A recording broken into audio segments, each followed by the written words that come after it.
প্রিয় শিক্ষার্থীরা, আসসালামু আলাইকুম। আশা করি তোমরা ভালো আছো। কামরুল স্টাডির নতুন একটি ভিডিওতে তোমাদের স্বাগতম। বন্ধুরা, আজকের ভিডিওটি তৈরি করা হয়েছে নবম শ্রেণীর ইতিহাস ও সামাজিক বিজ্ঞান বিষয়ের উপরে।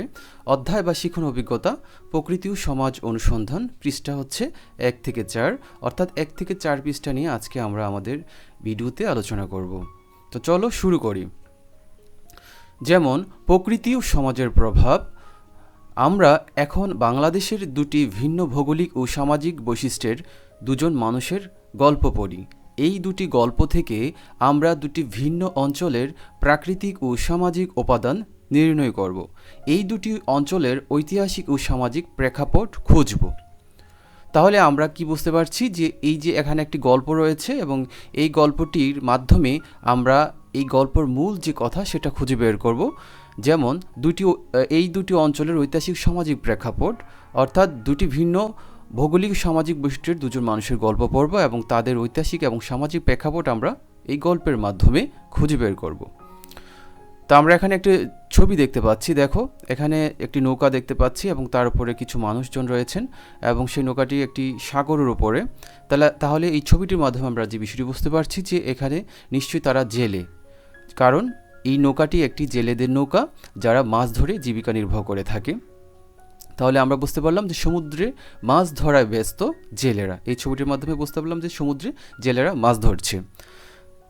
তো সমুদ্রের বুকে জব্বার হোসেন, তাহলে বুঝতে পারছো যে আমাদের এই গল্পটি কাহিনী যে একজন ব্যক্তি যার নাম হচ্ছে জব্বার হোসেন, যিনি সমুদ্রে মাছ ধরে জীবিকা নির্বাহ করেন। তাহলে চলো তার গল্পটি আমরা পড়ি। জব্বার হোসেনের জন্ম সমুদ্র তীরবর্তী এলাকায়। সমুদ্রে মাছ ধরে এবং হাটে মাছ বিক্রি করেই তার জীবন চলে যায়। বাড়িতে আছে স্ত্রী ও 3 সন্তান। জব্বার হোসেন স্বপ্ন দেখেন তার সন্তানেরা পড়াশোনা করে শিক্ষিত হবে। হাট বাজারে মাঝে মাঝে শহর থেকে আসা মানুষদের দেখতে পান, তারা মাছ কিনে নিয়ে যায়। তাদের ভাষাও জেলেদের মতো না। দাদার কাছ থেকে শুনেছেন এখানে নাকি একসময় জাহাজও আসতো। এখান থেকে লবণ, জামাকাপড় এসব জাহাজে করে বিভিন্ন দেশে নিয়ে যেত।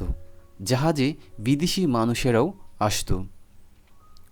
শহরের লোকেরা অনেক সময় শার্ট, প্যান্ট ও কোট পরে আসে। তা জব্বার হোসেনের ভালো লাগে। স্ত্রীকে জানান এবার কিছু টাকা জমলে দর্জির কাছ থেকে শার্ট, প্যান্ট, কোট বানিয়ে নেবেন। তার এই কথা শুনে স্ত্রী হাসেন। এই জামা কাপড় পরে আপনি কই যাবেন? জব্বার সাহেব ভাবেন, সত্যিই তো, এটা পরে তিনি কোথাও যেতে পারবেন না। এমনকি এই পোশাকে তিনি সমুদ্রেও ঝাঁপ দিতে পারবেন না। তিনি বুঝলেন না, লুঙ্গির মতো আরামদায়ক পোশাক আর কোনোটাই হয় না। একটু গুজি দিলেই ভালো, কাজে লেগে পড়া যায়। আবার ভিজে গেলে বাতাসে খুব তাড়াতাড়ি শুকিয়েও যায়। জব্বার হোসেনের ছোট ছনের ঘর মাঝে মাঝে সমুদ্রের ঝড়ে ভেঙে যায়।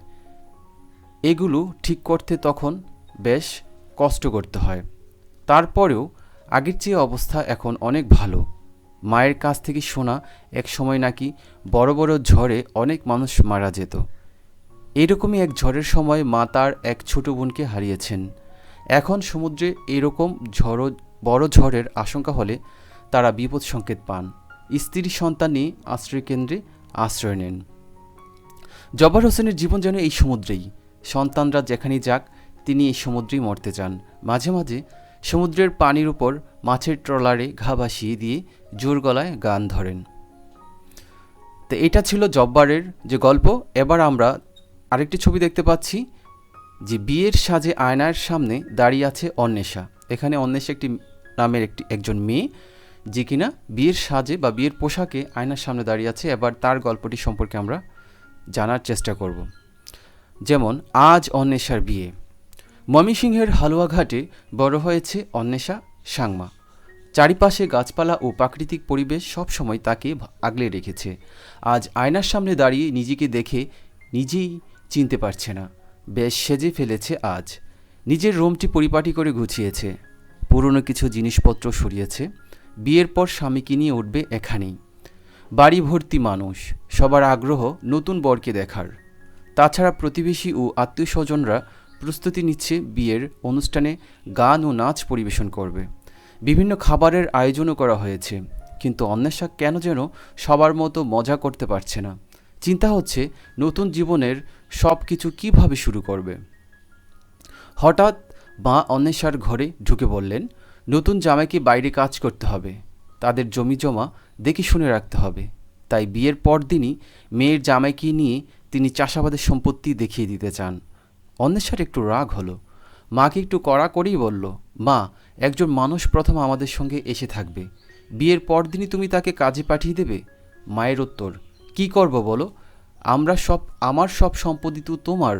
তুমি যদি বরকে পরিশ্রমী না করে তোলো, বর তো আলসে হয়ে যাবে। অন্বেষা মায়ের কথা মেনে নিল। তারপর কথা ঘুরিয়ে বলল, মা, কেমন লাগছে আমাকে? মা এবারও কিছুটা মলিন দৃষ্টিতে বললেন, আমি ভেবেছিলাম তুমি দকমান্দা পরবে। অন্বেষা বলল, মা, এখন তো তেমন কেউ এই পোশাকে বিয়ে করে না। মা বললেন, আমি ভেবেছিলাম তুমি সবার মতো না। অন্বেষা বলল, মা, আমি সামনের সবগুলো অনুষ্ঠানে দকমান্দা পরব। বিয়ে তো একবারই হয়, এই একটা দিন আমার মতো করে একটু সাজি। মা আবার কিছু না বলেই চলে গেলেন। অন্বেষার অনেকদিন পর আজ কিছু লিখতে ইচ্ছে করছে। তার একটি ডায়েরি আছে, সেখানে তার বিশেষ মুহূর্তগুলো লিখে রাখে। কিন্তু যখনই লিখতে বসে তার নিজের ভাষায় কিছু লিখতে পারে না, কারণ গারো ভাষায় লেখার জন্য বর্ণমালা নেই। আহা, যদি নিজের ভাষায় লেখা যেত! তারপর সে লিখবে যে ভাষা স্কুলে কলেজে শিখেছে, সেই বাংলা ভাষাতেই। ডায়েরি খুলতেই অন্বেষার নানির কথা মনে পড়ছে। নানির অনেক ইচ্ছা ছিল তার বিয়ে দেখার। বিয়েতে রে রে গান সহ নানা রকম সাংস্কৃতিক অনুষ্ঠান হলো। গারো সম্প্রদায়ের রীতি অনুসারে ভিন্ন গোত্রের ছেলেকে বিয়ে করতে হয়। মিন্টু ভিন্ন গোত্রের। ছোটবেলায় অন্বেষা একদিন নানিকে জিজ্ঞেস করল, নানি, তুমি নানাকে কি উপহার দিয়েছ বিয়েতে? নানি তাকে একটি আংটি দেখিয়ে বললেন, এটা উপহার দিয়েছিলাম। অন্বেষা বলল, এটা তো অনেক সুন্দর। নানি বলল, তোমার বিয়েতেও তোমার বরকে এই আংটি দিলে কেমন হয়? সেদিন খুব লজ্জা পেয়েছিল অন্বেষা। আজ নানির দেওয়া সেই আংটি দিয়েই সে চার্চে বরকে গ্রহণ করবে তার জীবনে। বন্ধুরা, এই ছিল জব্বার এবং অন্বেষার যে গল্প। এবার এই গল্পের আলোকেই পরবর্তী ভিডিওতে আমরা একটি অনুশীলনী কাজ করব। যেমন আমরা জব্বার হোসেন ও অন্বেষা সাংমার জীবনের গল্প পর্যালোচনা করলে দেখতে পাই সমুদ্র তীরবর্তী জেলে সম্প্রদায় ও গারো নৃগোষ্ঠীদের জীবনযাত্রা গড়ে উঠেছে ভিন্ন ঐতিহাসিক ও সাংস্কৃতিক প্রেক্ষাপটে। এই দুই সম্প্রদায়ের ইতিহাস, ভাষা, পোশাক, খাবার, উৎসব ইত্যাদিতে রয়েছে ভিন্নতা। এখন তাহলে আমরা ওপরের দুটি গল্প এবং বই, পত্রিকা ইত্যাদি উৎস থেকে তথ্য নিয়ে নিচের ছকটি পূরণ করি।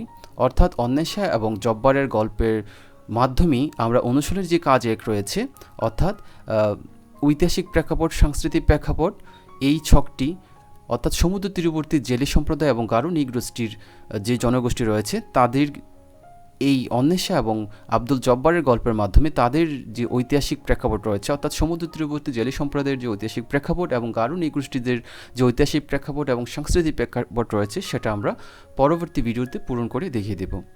বন্ধুরা, এই ছিল আজকের ভিডিওটি ভালো লাগলে অবশ্যই একটি লাইক, কমেন্ট করো এবং বন্ধুদের সাথে বেশি বেশি শেয়ার করো।